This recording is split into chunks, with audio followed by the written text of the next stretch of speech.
Hello everyone, welcome to Prateek IQ। आज से हम लोग एक नया सीरीज स्टार्ट कर रहे हैं, polity MCQ series for BPSC pre and upcoming Bihar SI exam. So start करते हैं आज का लेक्चर। निम्नलिखित में से किस अधिनियम में कलकत्ता में सर्वोच्च न्यायालय की स्थापना का प्रावधान किया गया था? आपके पास ऑप्शन है। Option A regulating act 1773, option B Pitt's India act 1784, option C charter act 1813, option D charter act 1833। तो करेक्ट आंसर क्या हो जाएगा? Option A will be the correct answer, regulating act 1773। Regulating act 1773 के अधिनियम में कलकत्ता में सर्वोच्च न्यायालय की स्थापना का प्रावधान किया गया था और इसके प्रथम मुख्य न्यायाधीश कौन थे? Elijah Impey. Elijah Impey. Pitt's India act 1784 क्या था कि इसमें कंपनी के पॉलिटिकल मैटर और कमर्शियल अफेयर को अलग कर दिया गया था। कंपनी के पॉलिटिकल मैटर और कमर्शियल अफेयर को अलग कर दिया गया था और बोर्ड ऑफ कंट्रोल बनाया गया था पॉलिटिकल अफेयर के लिए। बोर्ड ऑफ कंट्रोल बनाया गया था पॉलिटिकल अफेयर के लिए और कोर्ट ऑफ डायरेक्टर बनाया गया था। कोर्ट ऑफ डायरेक्टर बनाया गया था कमर्शियल अफेयर के लिए। चार्टर एक्ट 1813 में क्या था कि इसके द्वारा पहली बार भारतीयों की शिक्षा पर प्रतिवर्ष 1 लाख रुपए खर्च करने का उपबंध किया गया, चार्टर एक्ट 1813 के अंदर। और चार्टर एक्ट 1833 में क्या था कि बंगाल के गवर्नर जनरल को पूरे भारत का गवर्नर जनरल बना दिया गया। नेक्स्ट क्वेश्चन पे आते हैं, क्वेश्चन नंबर 2 पे।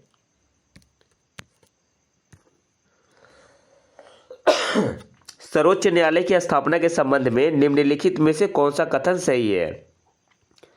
पहला स्टेटमेंट है कलकत्ता में सर्वोच्च न्यायालय की स्थापना 1773 के रेगुलेटिंग एक्ट के द्वारा की गई थी, तो पहला कथन बिल्कुल सही है। सेकंड क्या है? लेमेस्टर इस न्यायालय के प्रथम मुख्य न्यायाधीश थे, तो ये गलत है। लेमेस्टर की जगह पे क्या होगा? Elijah Impey. Elijah Impey. तो करेक्ट आंसर क्या हो जाएगा? Only one, option A will be the correct answer. Next question पे आते हैं, क्वेश्चन नंबर 3 पे। सूची 1 को सूची 2 से मैच करना है। पहला है नियंत्रण परिषद की स्थापना। तो मैंने अभी बताया था कि पिट्स इंडिया एक्ट 1784 के अंदर क्या हुआ था कि कंपनी के पॉलिटिकल मैटर और कमर्शियल अफेयर को अलग कर दिया गया था और बोर्ड ऑफ कंट्रोल बनाया गया था पॉलिटिकल अफेयर के लिए या पॉलिटिकल मैटर के लिए, और कोर्ट ऑफ डायरेक्टर बनाया गया था कमर्शियल अफेयर के लिए। तो ए का क्या हो जाएगा? 2। ए का 2। बी क्या है? सर्वोच्च न्यायालय की स्थापना, रेगुलेटिंग एक्ट 1773, तो बी का क्या हो गया? 1। ए का 2, बी का 1। सी क्या है? इंग्लिश मिशनरियों को भारत में कार्य करने की अनुमति, ये किसके अंदर था? तो चार्टर अधिनियम 1813 के अंदर, तो सी का क्या हो गया? 3।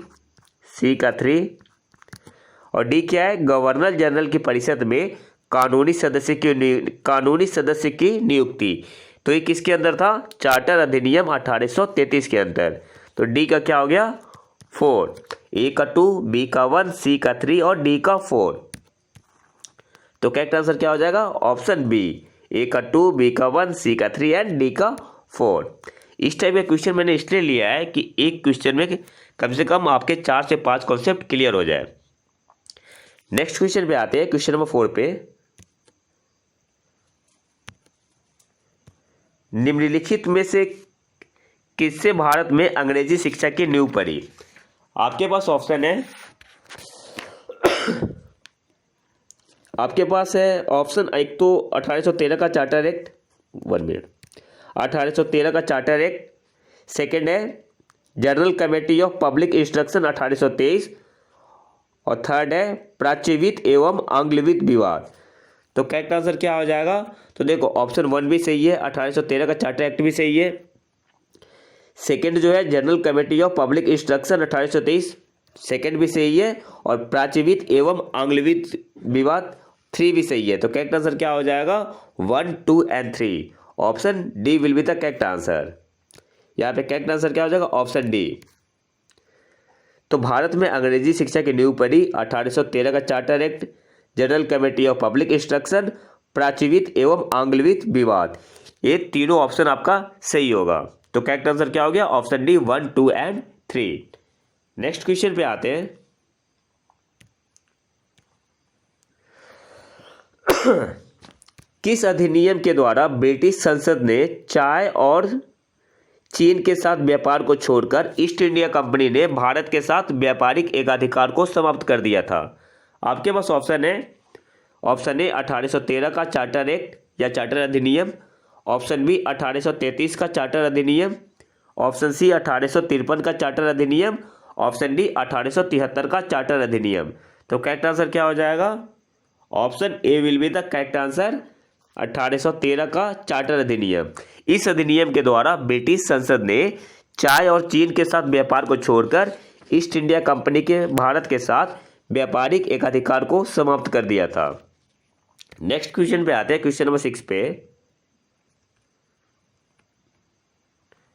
चार्टर एक्ट 1813 के संबंध में निम्नलिखित कथनों पर विचार करें। पहला है, इसने भारत में ईस्ट इंडिया कंपनी के व्यापार एकाधिपत्य को चाय का व्यापार तथा चीन के साथ व्यापार को छोड़कर समाप्त कर दिया। स्टेटमेंट 1 बिल्कुल सही है।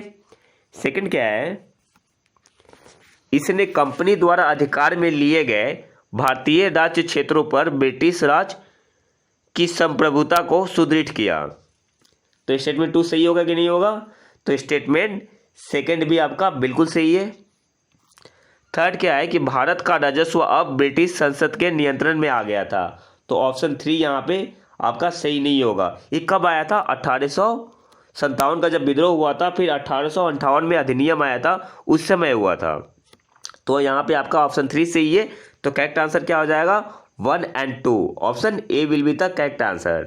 केवल 1 और 2, ऑप्शन ए आपका यहाँ पे सही आंसर हो जाएगा। नेक्स्ट क्वेश्चन पे आते हैं, क्वेश्चन नंबर 7 पे। किस अधिनियम ने भारतवासियों को अपने देश के प्रशासन में कुछ हिस्सा लेना संभव बनाया? आपके पास ऑप्शन है, option A charter act 1833, option B charter act 1853, option C government of India act 1858, option D Indian council act 1861। तो करेक्ट आंसर क्या हो जाएगा? Option A will be the correct answer, charter act 1833। यहाँ पे आपका answer क्या हो जाएगा? Option A charter act 1833। Next question पे आते हैं, क्वेश्चन नंबर 8 पे। निम्नलिखित में से किस अधिनियम के अंतर्गत भारतीय विधान परिषद को बजट पर बहस करने की शक्ति प्राप्त हुई? आपके पास ऑप्शन है, ऑप्शन ए भारतीय परिषद अधिनियम 1861, ऑप्शन बी भारतीय परिषद अधिनियम 1892, ऑप्शन सी भारतीय परिषद अधिनियम 1909, ऑप्शन डी भारतीय शासन अधिनियम 1919। तो करेक्ट आंसर क्या हो जाएगा? Option B will be the correct answer. भारतीय परिषद अधिनियम 1892 के अंतर्गत भारतीय विधान परिषद को बजट पर बहस करने की शक्ति प्राप्त हुई। करेक्ट आंसर क्या हो जाएगा? Option B. नेक्स्ट क्वेश्चन पे आते हैं, क्वेश्चन नंबर 9 पे। ब्रिटिश भारत में सांप्रदायिक प्रतिनिधित्व की व्यवस्था निम्नलिखित में से किस अधिनियम द्वारा की गई थी? तो कौन सा था? Morley Minto reform 1909। आपके पास ऑप्शन है, ऑप्शन ए भारतीय काउंसिल अधिनियम 1892, option B Morley Minto reform या मॉर्ले मिंटो सुधार 1909, ऑप्शन सी मॉन्टेग्यू चेम्सफोर्ड सुधार 1919, ऑप्शन डी भारत सरकार अधिनियम 1935। तो करेक्ट आंसर क्या हो जाएगा? Option B Morley Minto reform 1909। Next question पे आते हैं, क्वेश्चन नंबर 10 पे। निम्नलिखित में से किस एक अधिनियम द्वारा भारत में संघीय न्यायालय की स्थापना की गई थी? आपके पास ऑप्शन है, ऑप्शन ए भारतीय परिषद अधिनियम 1861, ऑप्शन बी भारत सरकार अधिनियम 1909, ऑप्शन सी भारत सरकार अधिनियम 1919, ऑप्शन डी उपयुक्त में से कोई नहीं। तो करेक्ट आंसर क्या हो जाएगा? Option D will be the correct answer, उपयुक्त में से कोई नहीं। भारत में संघीय न्यायालय की स्थापना 1 अक्टूबर 1937 को भारत सरकार अधिनियम 1935 के अंतर्गत की गई थी। तो करेक्ट आंसर क्या हो जाएगा? ऑप्शन डी उपयुक्त में से कोई नहीं। नेक्स्ट क्वेश्चन पे आते हैं, क्वेश्चन नंबर 11 पे। भारत का संघीय न्यायालय निम्नलिखित में से किस वर्ष में स्थापित किया गया था? आपके पास ऑप्शन है, option A 1935, option B 1937, option C 1946, option D 1947। तो मैंने अभी बताया था कि भारत में संघीय न्यायालय की स्थापना 1 अक्टूबर 1937 को भारत सरकार अधिनियम गवर्नमेंट ऑफ इंडिया एक्ट 1935 में की गई थी। तो करेक्ट आंसर क्या हो जाएगा? Option B 1937। नेक्स्ट क्वेश्चन पे आते हैं, क्वेश्चन नंबर 12 पे। केंद्र में द्वैत शासन किस अधिनियम के अंतर्गत स्थापित किया गया? आपके पास ऑप्शन है, ऑप्शन ए 1909 के अधिनियम, ऑप्शन बी भारत सरकार अधिनियम 1919, ऑप्शन सी भारत सरकार अधिनियम 1935, ऑप्शन डी भारत स्वतंत्रता अधिनियम 1947। तो करेक्ट आंसर क्या हो जाएगा?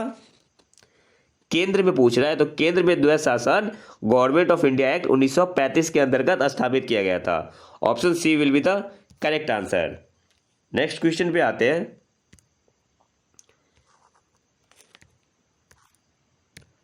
निम्नलिखित में से किस अधिनियम ने केंद्र में द्वैत शासन प्रणाली को स्थापित किया? तो मैंने अभी बताया था कौन सा अधिनियम था, गवर्नमेंट ऑफ इंडिया एक्ट 1935। यहाँ पे करेक्ट आंसर क्या हो जाएगा? ऑप्शन ए भारत शासन अधिनियम 1935। नेक्स्ट क्वेश्चन पे आते हैं, क्वेश्चन नंबर 14 पे।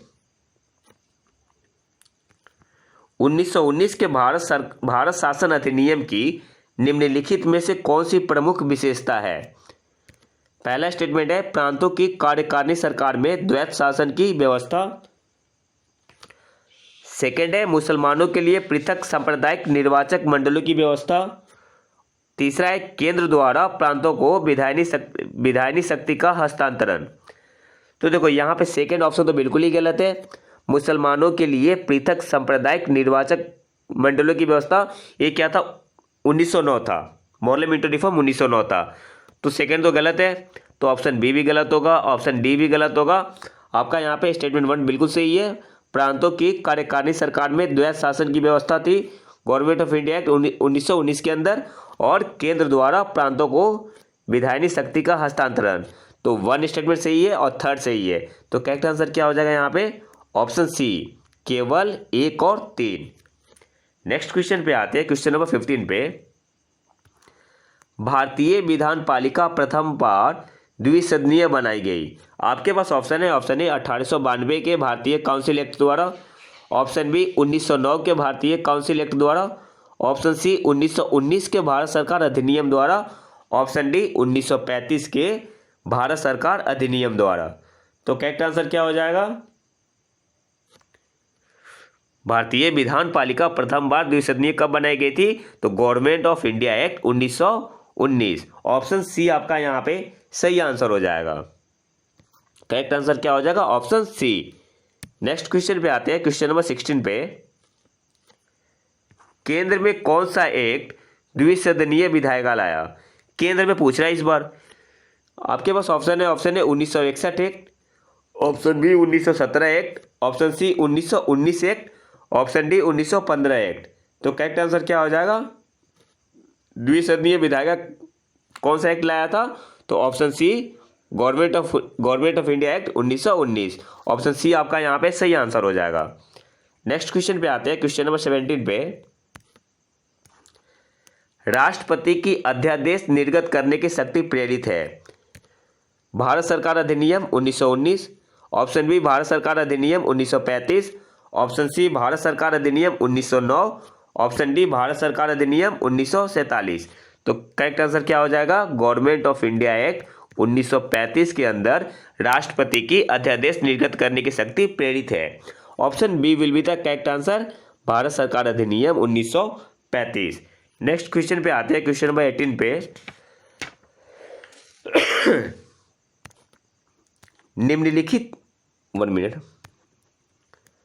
निम्नलिखित में से किस अधिनियम द्वारा संवैधानिक निरंकुशता का सिद्धांत प्रवृत्त किया गया?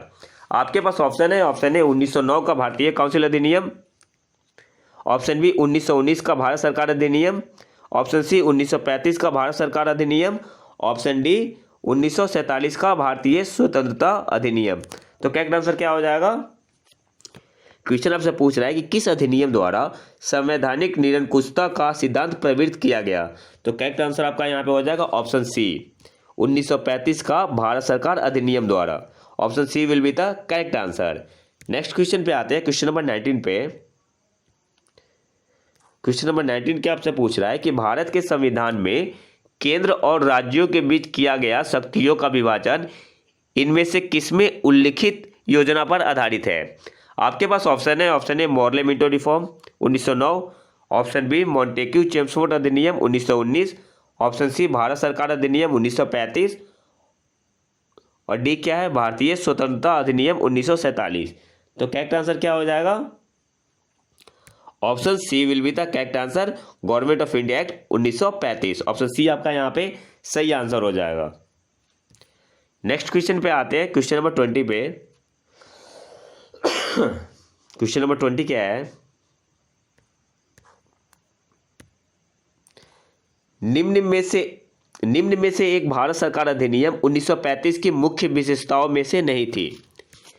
आपके पास ऑप्शन है, ऑप्शन ए इस अधिनियम में अखिल भारतीय महासंघ का प्रावधान था, ऑप्शन बी अवशिष्ट विषय प्रांतीय विधायकों को आवंटित किए गए थे, ऑप्शन सी है यह प्रांतीय स्वायत्तता के सूत्रपात का संकेत था, ऑप्शन डी इसने प्रांतीय स्तर पर द्वैत शासन प्रणाली को समाप्त कर केंद्र में लागू किया।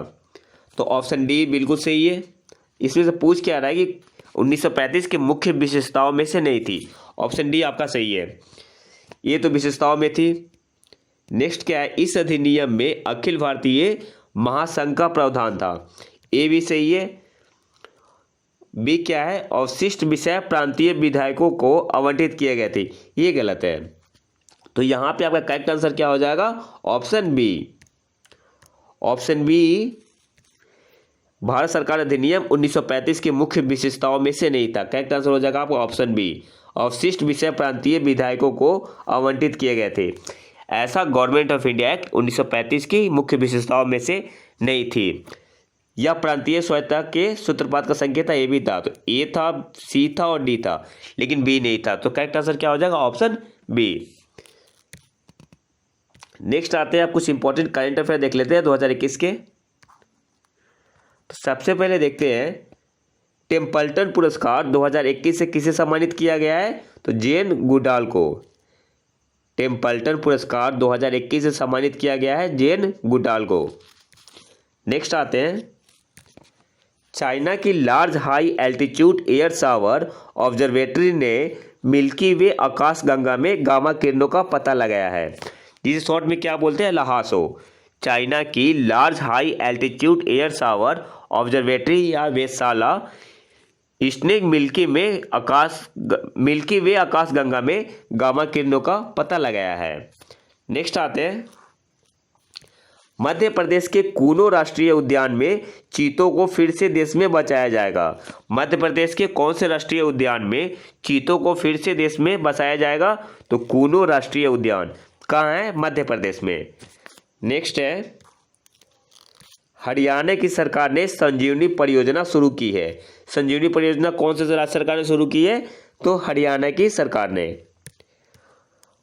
और आज के आखिरी करंट अफेयर पे आते हैं, साजी एनएम को पालतू प्रजातियों के संरक्षण की व्यक्तिगत श्रेणी में भारत जैव विविधता पुरस्कार 2021 से सम्मानित किया गया है। आपसे क्वेश्चन पूछ सकता है कि पालतू प्रजातियों के संरक्षण की व्यक्तिगत श्रेणी में भारत जैव विविधता पुरस्कार 2021 से किसे सम्मानित किया गया है, तो साजी एनएम को। तो ये तो था हमारा आज का लेक्चर। अगर वीडियो पसंद है तो लाइक करें और चैनल को सब्सक्राइब जरूर कर लें। मिलते हैं नए वीडियो में नए टॉपिक के साथ, तब तक के लिए नमस्कार, जय हिंद।